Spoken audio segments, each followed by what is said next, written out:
Hey friends, if you wish to fix error 0x800704ec on Windows, then please watch this video. I will guide you through the resolutions. The first solution is to run the printer troubleshooter. Right click on the start button and select settings from the menu. Go to the system tab on the list on the left hand side. Select troubleshoot in the right pane. Select other troubleshooters. Click on run corresponding to the printer troubleshooter. The next solution is to reinstall printer driver. Search for device manager in the Windows search bar and open device manager.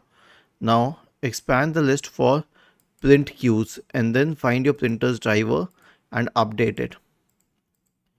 Last solution is to restart the print spooler service. So search for services in the Windows search bar and open services. Scroll down, find the print spooler service, right click on it and select restart.